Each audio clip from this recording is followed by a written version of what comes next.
much of what we once imagined about the future is here. Pocket-sized radio instruments will enable individuals to communicate with anyone, anywhere. But this reshaped reality is also filled with thorny questions that aren't so easy to navigate. Welcome to Shift, a new weekly podcast from PRX. I present to you Electro, the Moto Man. Ladies and gentlemen. I would say that one of my greatest skills is my ability to interact with humans. I'm your host, Jennifer Strong. You can learn more at shiftshow.ai. These days, it can feel like everybody has an opinion about AI in schools. For example, this is Robert Fernandez, a chief information security officer and keynote speaker. Schools and universities need to be more agile. They can't be so rigid in adapting new technologies and opening up to new technologies. Politicians are weighing in on the subject. Commentators and journalists are weighing in. This is kind of another reflexive overreaction to new technology. It happens with every generation, right? Like back in the day, there were teachers who thought that it was outrageous that calculators would be allowed. But frankly, what I read in that story was a lot of professors unable to think creatively and meet the moment. I'm not saying eliminate AI. I'm just saying we need to teach them how to use it properly. Robert Fernandez, the information security officer, is particularly interested in the future of the workplace. With AI, it's conceivable that students might now find themselves learning skills in college that could become obsolete by the time they graduate. We've wrestled with this topic on the podcast too. How should we be preparing our students for a world with more AI? Many people, including Fernandez, think we should be training our students how to use AI. I think we can start with prompt engineering.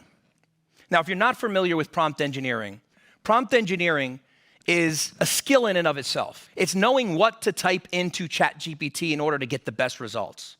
There's already careers being built on prompt engineering. But I think we need to go even further than that and incorporate AI personal tutors into the curriculum, into the school itself, into the core. Now, at this point, we're all guessing. We don't have research, we don't have evidence about how we should be preparing our students for a future with AI in the workplace. Fernandez might be right. However, it's worth pointing out that some of the people calling for AI instruction or AI fluency are people who have a stake in the AI industry, like Mark Cuban, who is heavily invested in the AI industry. If you don't know AI, you are going to fail. Period, end of story. It will have significant impact on every single thing that you do. Some of these pundits work for edtech companies. Those companies have integrated AI into their software suites. They're offering AI interfaces, AI tutors, AI modules, AI browser plugins, and they are selling those products to schools. Here's Sal Khan of Khan Academy, simultaneously promoting AI fluency and his company's product, Khanmigo. We can use Khanmigo to give every student a guidance counselor, academic coach, career coach, life coach, which is exactly what you see right over here. And Adil Khan, no relation to Sal, the founder of Magic School. Magic School says that every student should have an opportunity for AI literacy, and students who use AI will have essential skills in the workplace of the future. I'm Jesse Dukes, this is the Homework Machine from Teach Lab, and I have Justin Reich with me. Justin, have you encountered this idea at conferences or elsewhere that students will be left behind if they are not exposed to AI skills now? Yes, I've certainly heard that idea as it relates to AI, and it's really a pretty common idea that comes out with every generation of technology, that if we don't expose students to personal computers, they won't be prepared. If we don't let them bring their mobile phones into classrooms, they won't be adequately prepared for their future. If they don't have, anytime, anywhere access to the web while they're learning, then they won't be prepared for a future where that's a part of their lives. So these kinds of claims that schools need to adapt to look more like what people imagine the future to be are quite common, and they're certainly showing up here again with text generation AI.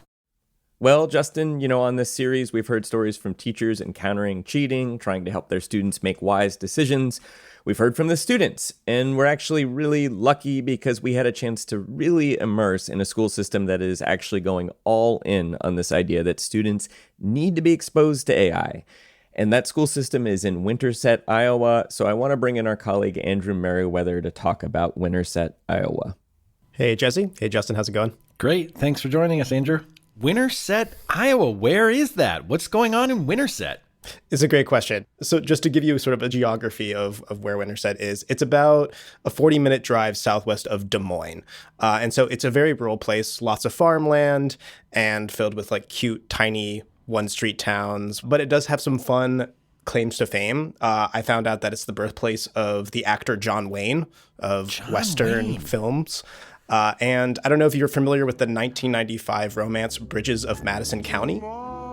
Warner Brothers presents the most passionately read love story of our time, The Bridges of Madison County. So this film stars Clint Eastwood and Meryl Streep, and they have these kind of famous covered bridges that kind of look like barns that go over little creeks and things like that. So that film is set there, so that's kind of fun. But if Chad Sussex has his way, Winterset might soon be known as an innovator in AI in education. We now have a 5-teacher pilot we're doing with Conmigo. So they're going through that. And then back in October, we presented at a state EdTech conference. And through that, School AI, they were there and they reached out to say that, hey, we would like to partner up with you guys and have you guys do a pilot with us. So Sussex is the assistant principal of grades 7 through 12 for the Winterset School District. And he, along with a bunch of different school leaders at Winterset, have been making this big push to bring AI to their classrooms.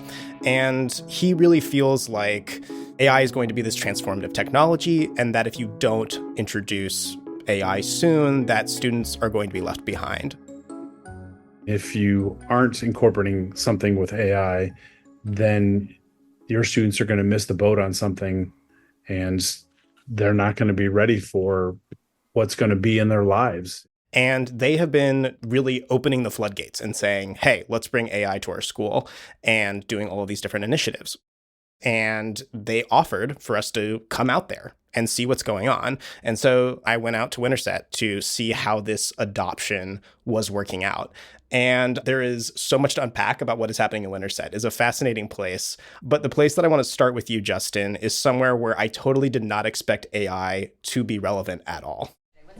What's a predator? Something that, just tell me everybody, what is a predator? Something that hunts or eats. Okay, so something that eats it. So what is something that eats your animal? I don't So know that adorable tape is from the 3rd grade classroom of Megan Dinkla. I am Megan Dinkla, Winterset Elementary. I teach 3rd grade reading, writing, and science. So Miss Dinkla, along with her colleague Abby Bean, have been big promoters of AI at Winterset. They've taken this thing and absolutely run with it. And, Justin, I suspect that you, along with myself, when you hear AI is being used in a 3rd grade classroom, your skepticism radar probably starts going off a little bit, right? Well, I do have 2 thoughts, Andrew. One is that definitely hearing more of it happening in secondary schools, some of that just the natural fact that it arrived into secondary schools because most schools didn't do any kind of attentional adoption, just it showed up on their kids' phones and then people start looking around and playing with it. But it does remind me from my very earliest days, these are in the aughts of helping schools integrate technology, that traveling from school to school, it very quickly struck me that where technology innovation happens in exciting ways can be so sporadic, can be so unexpected. It can happen in any of these pockets, and it usually only takes a couple of special talented educators to bring some new ideas to life. Totally. And I would say Mrs. Bean and Mrs. Dinkla are definitely those sorts of teachers. They've found some really creative ways to use AI in their classroom, specifically through one of those proprietary tools that Jesse had mentioned earlier called Magic School. So it is something that the Winterset School District is paying for, right? It is one of these AI technologies from an edtech firm, but it's kind of on guardrails, right? It's very teacher and kid friendly. It's got cute cartoons and graphics and things like that. And the tools are kind of broken out in a specific way that makes it easy for students and teachers to interact with. They've got a sort of character chatbot tool that Mrs. Dinkla and Mrs. Bean are really to. Character, and they can speak with them and ask them questions. And so the first time I let them pick a lot of them pick like Taylor Swift or, people that are popular right now. And so they were able to ask them questions, and AI was able to, in essence, talk back to them and answer their questions. So one example I saw of this is they were doing an assignment that was about monarch butterflies, and specifically how those populations are decreasing, right? And so they're looking into ecology and how to preserve populations. And they had this character chatbot that was playing the role of an ecologist. And so they could ask questions to the researcher, and they would give them answers or link out to websites that have good information. And then the students would take what they learned. Milkweed. Okay, milkweed for who? For caterpillars. Caterpillar. Okay, caterpillar is a word that always tricks me up. And then share that back with the researcher as if they were scientists following along. And one thing I thought was really interesting, sort of seeing the students interacting with Magic School and with this chatbot is, they all have their Chromebooks open, and a lot of the students choose to speak directly to the chatbot. What do monarch butterflies need to survive? It sends when you click that button at the bottom. And we can have it read aloud, and then length shorter or longer. So you could hear that student sort of speaking into their microphone, and then it goes into a transcription tool that then writes it all out, and then they can send it to the researcher. And I sort of asked Mrs. Bean about that, like, why were so many students speaking directly into the microphone? And she was saying that for some of them, it's a really easy way for them to organize their thoughts, especially for students who might struggle with writing. That was like my big thing, was making the research and other things accessible to some students, because some students have a hard time even writing a complete sentence, but they have thoughts that they can get out. And sometimes that's not possible unless someone's sitting right there and helping them. But with Magic School Research Assistant, they can say it in, they can be independent. And what I quickly discovered is that it's this accessibility part of Magic School that is really exciting and really useful for Mrs. Dinkla and Mrs. Bean. And I think the best example of this is actually this thing called text leveler. So essentially what this allows a teacher to do is to take a piece of text and either scale it up or reduce the text to make it easier if students are a little bit behind where they should be. And Mrs. Dinkla was telling me about a specific assignment that she was doing related to soccer, in which she used this tool.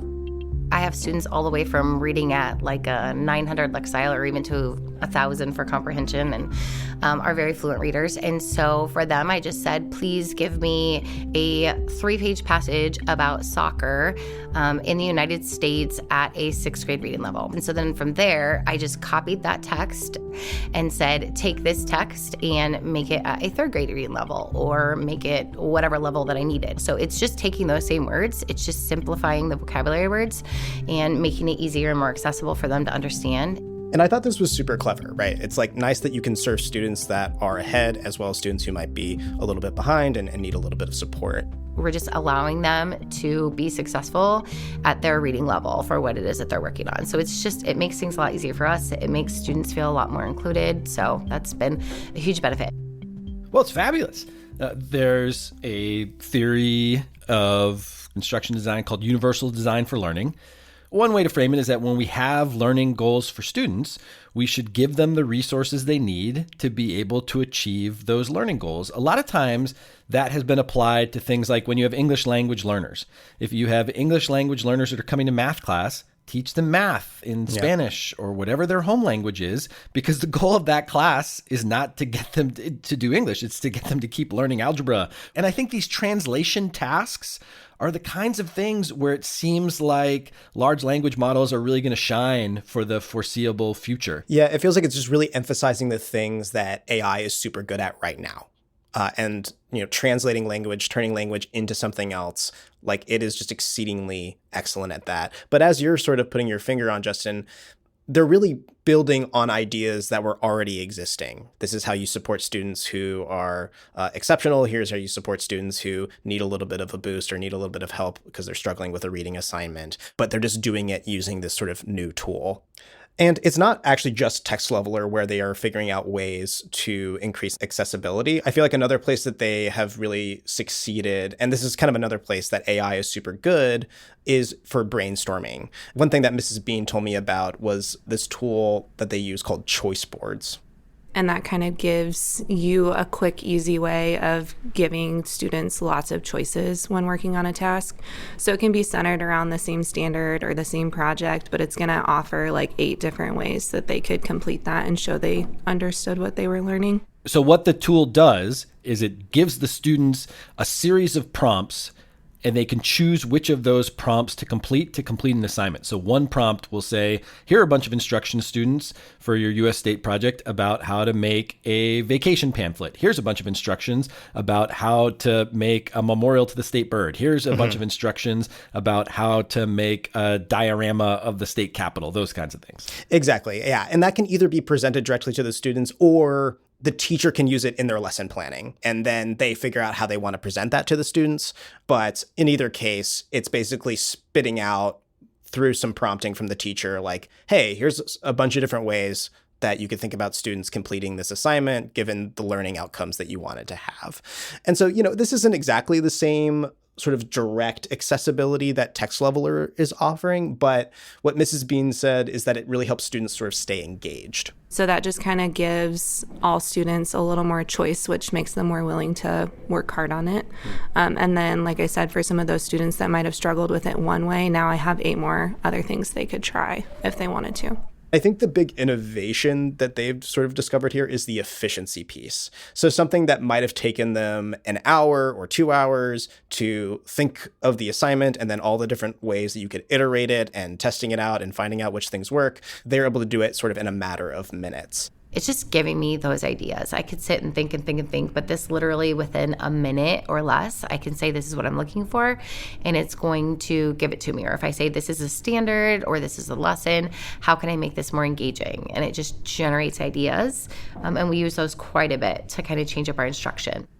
I have so much more confidence in these kinds of tools in the hands of expert teachers than in the hands of novice teachers. So the machine is spitting out a bunch of ideas, and I would be interested how often Miss Bean or Miss Dinkla goes, oh, that's a stupid idea. That's a really bad idea. That's not appropriate, or that's not useful. Their expertise helps them select things that are probably good to do. I'd be more concerned about a novice teacher. I mean, the thing that's kind of good about the novice teacher doing it is that when Miss Dinkla and Miss Bean look at these lists come out, probably most of it, they'll go, oh yeah, that's a good one, that's a good one, that's a good one. Whereas a novice teacher might be more, oh, I've never seen that. Oh, I've never done that. That's kind of a neat idea. The problem is that the novice teacher really struggles to say, oh, this is a thing which is really tightly aligned with our curriculum and my learning goals and the learning trajectories of where my students are at. This one is less so, or this is realistic, but this is not realistic. I mean, the other thing, which is, I think, more subtle, but shows up across all kinds of learning partnerships with GPTs, is how much would we expect novice teachers to learn by generating these things on their own? I probably also have to make my now standard rant that one of the bonkers things that we do in the U.S. education system is that we make all the teachers make up all of their lessons all the time. And that is not the way that the entire world works. In lots of places in the world, teachers are given a curriculum that's designed by people who really deeply understand the subject, people who really understand teaching, people who understand, the sort of national context, and say, like, these are the lessons that you should do. It is crazy to give 3.7 million teachers the responsibility to independently make up 180 days worth of instruction.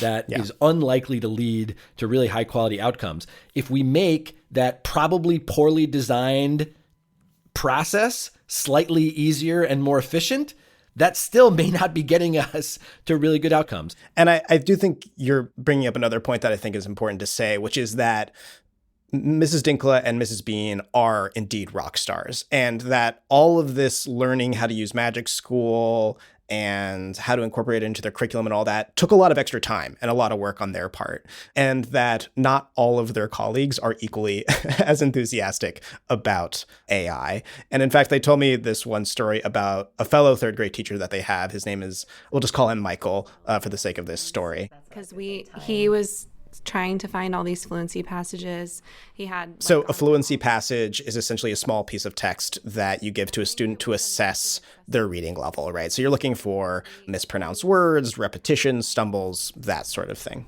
He had gone through all of the ones that he had printed from a source that's free to use, and we were generating them in 2 seconds. And then probably 2 months in, after Megan and I kept making fluency passages and his class needed to work on fluency, almost every day Michael would be like, I made this fluency passage on Magic School. And he'd come by again, here's this other fluency passage with questions I made on Magic School. So we have successfully converted him into being into it. I did confirm with him this story, though he's still a little bit curmudgeonly about it. He's like, I use it in a pinch. But he is using Magic School. And now Mrs. Dinkla and Mrs. Bean are both hosting workshops for their teachers and showing them sort of everything that they can do. And I feel like, Justin, we've been sort of circling this, but I think part of the reason that they have been successful is, on the one hand, they are both incredible teachers and know how to use these tools effectively. But I think it's the way in which they're using the tools that has allowed them to convince other teachers to get interested in it. It's not the whiz bang, this is going to transform all of education, this is the future. It's more like, hey, we have these best practices. How can we use this new technology to do it more efficiently and more effectively? Yeah, so in Failure to Disrupt, I talk a little about this as the curse of the familiar, which is that if you want technologies to be widely adopted, then you almost always have to get them doing the kinds of things that teachers are doing already. But if teachers are doing the kinds of things that they were doing already, we also shouldn't expect kind of transformative learning gains from that. We should expect kind of really modest learning gains from that. One sort of buzzing thought that I have in the back of my head is is there really a shortage of fluency passages? We really don't have good sources that we can make widely available to teachers with plenty of fluency passages. I mean, part of this is I saw a demonstration a while ago from a company whose AI tool was making early readers. So you could automatically put in a topic and a grade level, and it would make a little children's book about that topic. And I was like, friends, we are not running out of brilliant early reader books. You could go to you could probably go to the Winterset library and start, on January 1st, and it would take you a long time as an adult to read through their entire collection of early readers. And a whole bunch of the ones that you would encounter would be brilliant, would be deeply humane, would be moving, would be pedagogically interesting. And the odds that AI is going to spout out things that are better than the great libraries we already have, I'm just really skeptical of it. In fact, in the one demonstration I saw, the children's book they made had a starfish that was in a pond. And all of the science educators immediately in the room popped their hands up and were like, starfish, not in ponds. This is the kind of thing that humans actually get right.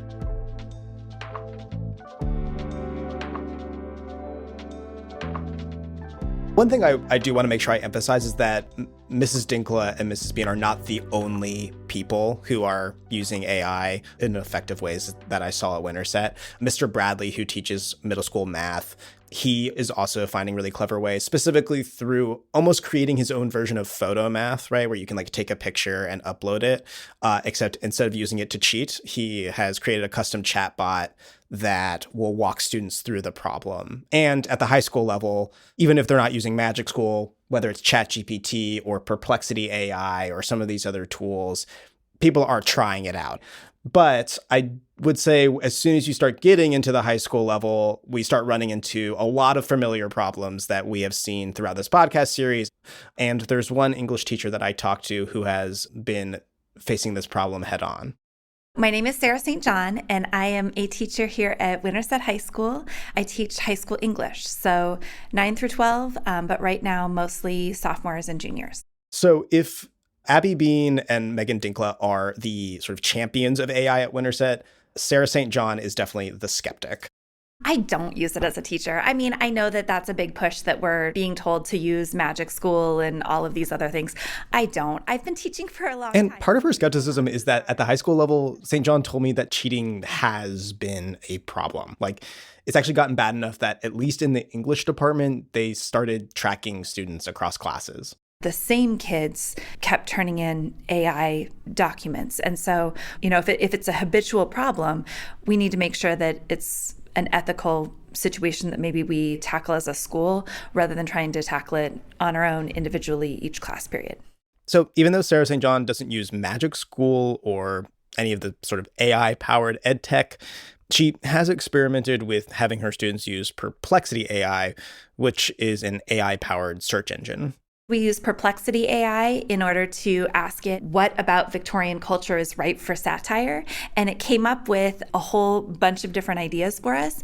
And then it also uses in-text citation within that. So you can click on the link and it'll take you to a website or a source. And so the kids can get almost like a targeted search tool. And alongside using AI in certain assignments, she's also making a concerted effort to talk about AI in her classroom.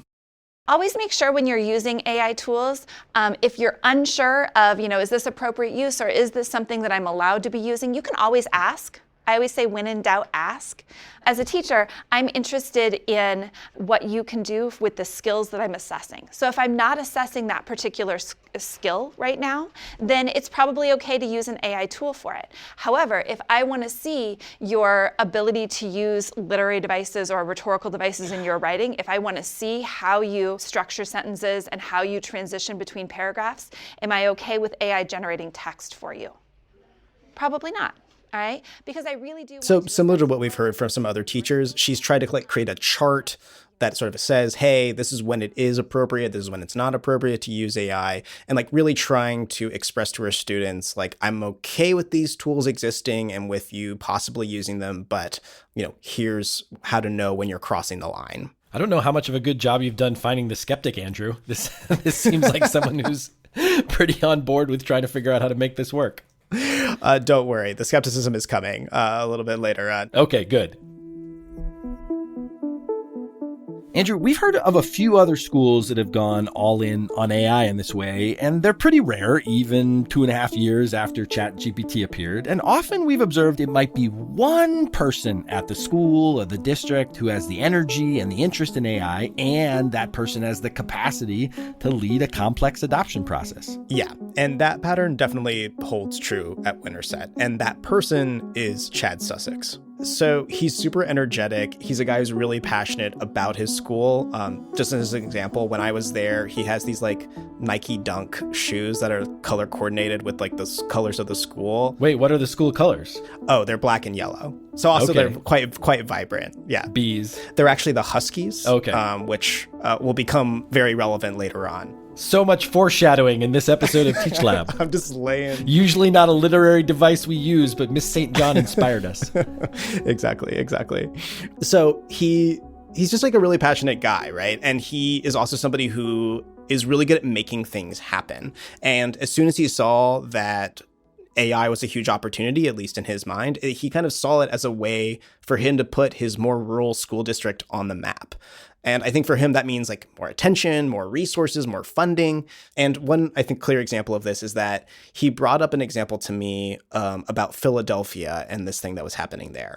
The Philadelphia School District is wanting to become a national leader in AI, and they've partnered up with the University of Pennsylvania to provide PD for teachers and work with them. I essentially stole the idea. So in working with Reed, we created a pitch video and we shared it with Iowa State University. And the dean reached out to me and is intrigued and interested about the possibility. Is there a part of you that really wants to beat Pennsylvania/Philadelphia? No, because I want Winterset to continue to flex our muscle. And we're doing great things as well. We may not be a national leader, but darn it, we are a leader. One way that you can sort of see him getting the wheels turning on this AI thing is that they created a task force very soon after deciding that they wanted to bring AI to their classrooms. And as you might expect, there's some enthusiasts like Miss Dinkla, like Miss Bean, who are on the committee. But there's also people who are a little bit more skeptical, like Miss St. John. I sometimes feel like, Debbie Downer on the task force, because a lot of the people that joined are people that really like technology. And so this feels like a new and exciting and fun tool for them. And I'll admit, I joined the task force in part because my experience with it when it first came out was with kids using ChatGPT to cheat. And so she's kind of tried to be the voice on the task force that is asking questions about implementing a certain policy or bringing a certain tool to the classroom. The person who's saying like, hey, let's slow down instead of speeding up. And I actually got to sit in on one of the task force meetings and sort of see this in action. So if you scroll down to the bottom, there's a series of links, and one of them is the Husky method, prompt writing 712. So that's Chad. He's leading the meeting. And they're talking about something called the Husky method. I told you that Husky was going to become important for this story. So Winterset School District, their mascot is the Huskies. And basically they've created this acronym that is supposed to be used for remembering best practices. Remember earlier that we talked about how there's this idea out there that we should be teaching students how to prompt AI. Prompt engineering, as it's called.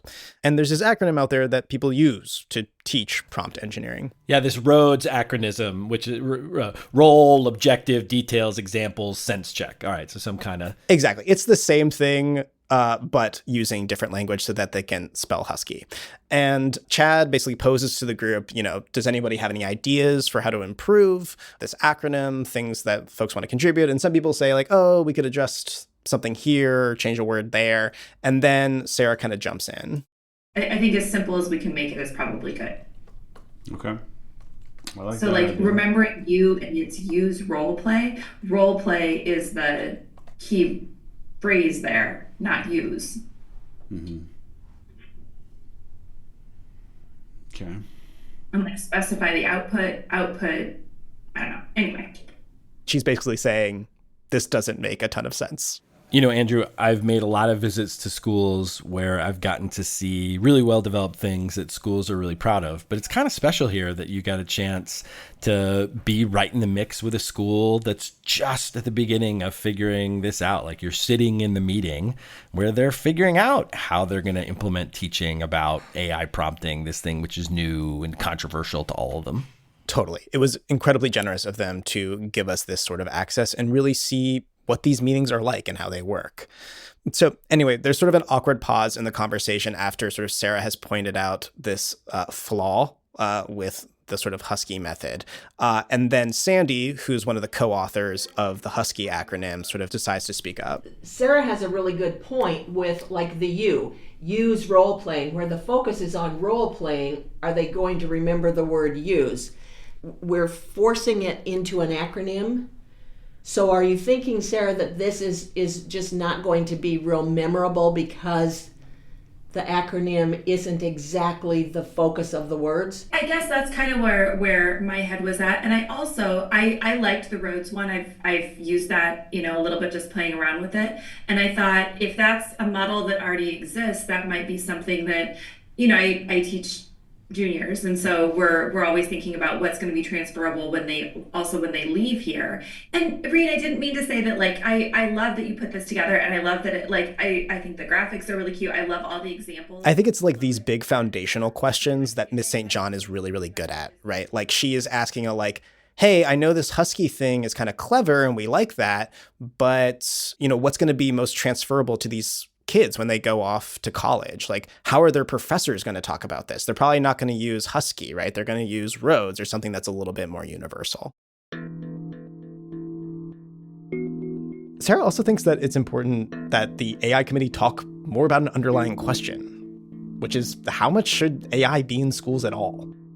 So I really wanted to be cautious with how we approached it because, obviously you can't put toothpaste back in the tube, and it is a useful tool and it is kind of fun to play with. But I wanted to make sure that the tone that we set in our use of it as a school was not, hey, let's use it as much as we can, more, because sometimes that gets away from kids actually developing the writing skills or the thinking skills, those critical thinking skills that we know that we want our educated citizenry to have in the United States. And Justin, of course, swoons every time a teacher mentions educated citizenry and points to the democratic origins of schooling. That's where my heart all goes aflutter.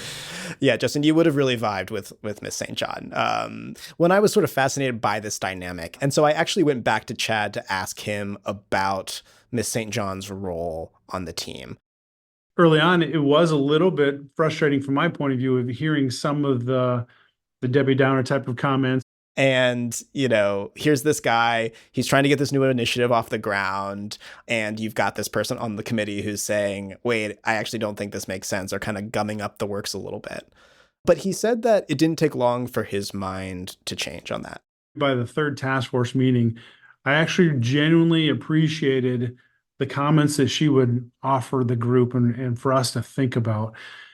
Because if everybody is the yes man, the agreeable type, you might not always get to the point where you're seeing more sides of the issue. And even has gotten to the point where we decided to kind of create these two sub teams on the task force.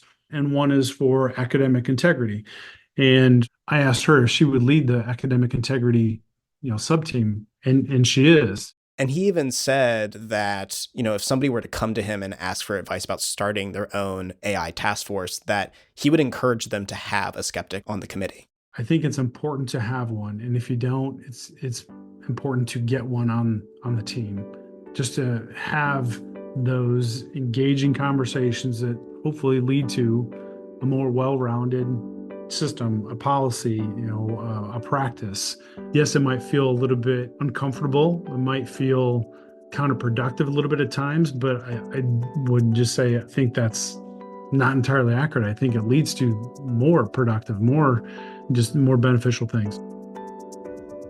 It's just a tough balancing act, right? Like, you want to empower the Miss Dinkla's, Miss Beans of the world who want to experiment and try these new technologies and find out the ways that they are useful. But you don't want to lose sight of having teachers who are saying, hey, I know this technology exists and that we can use it, we have access to it, but should we use it? That's equally as valuable as the tinkerer and the experimenter.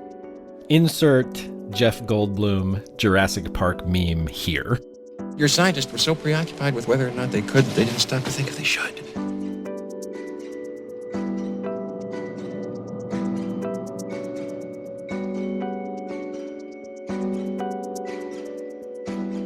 Thank you, Andrew Meriwether, for that reporting. And before we finish up here, Justin, having listened to this, what would you say to a teacher or principal who hears this episode and thinks, oh man, we got to get on the ball? We have to go all in on AI ed tech, just like Winterset. Our students need a jump on using AI.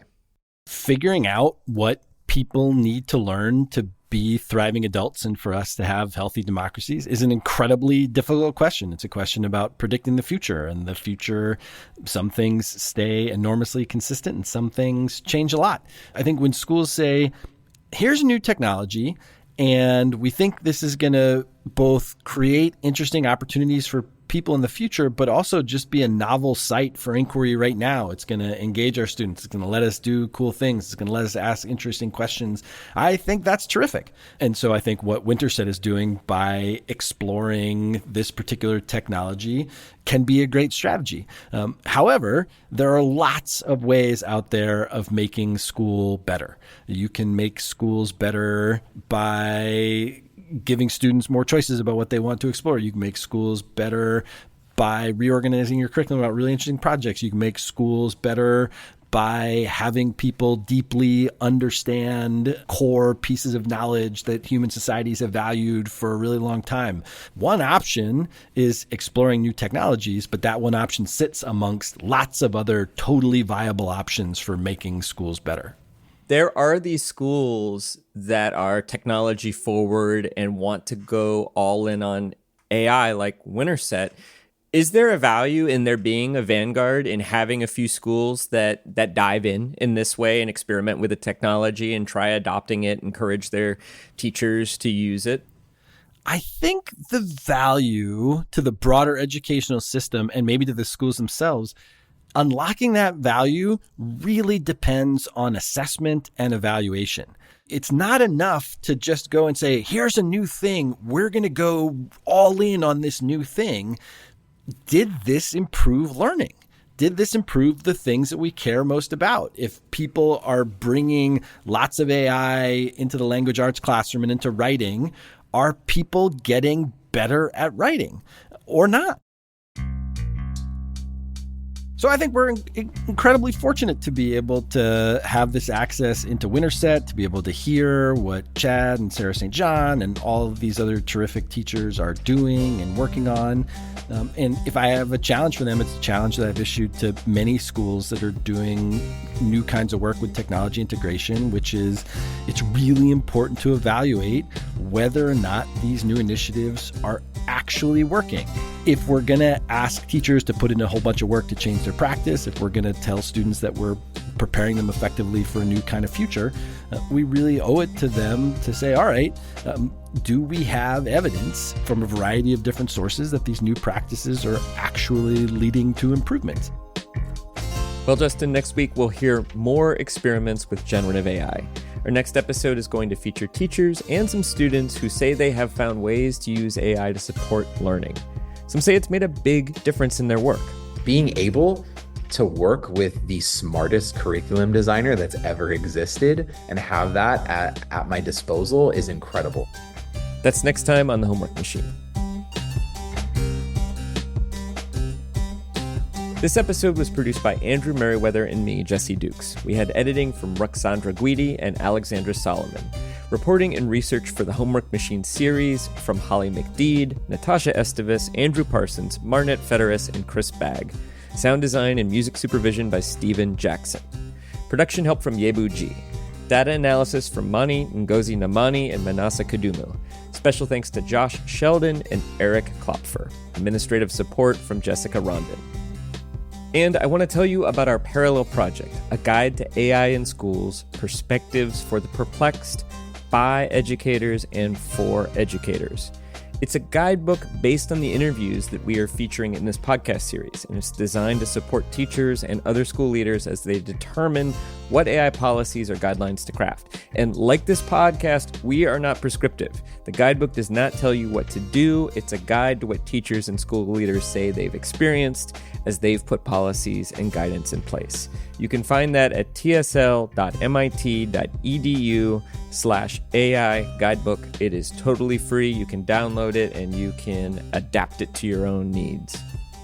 The research and reporting you heard in this episode was supported by the Spencer Foundation, the Kapor Foundation, the Jameel World Education Lab, the Social and Ethical Responsibility of Computing Initiative at MIT, and the RAISE Initiative, Responsible AI for Social Empowerment and Education, also at MIT. And we had support from a company that makes artificial intelligence, Google's Academic Research Awards program. Hey Google, thanks! Sorry about that. And I want to take a moment and thank Chad Sussex, as well as everybody at Winterset who welcomed Andrew and spoke to him for this episode. Chad and his colleague Sandy Groom Meeks have just published a book about Winterset's 2-year process of integrating AI. We'll put a link on our show notes and at the page for this episode at teachlabpodcast.com. The Homework Machine is a program of the Teaching Systems Lab. Justin Reich, director, located at the Massachusetts Bay Colony Institute of Technological Arts. Daniel Waterhouse, founder.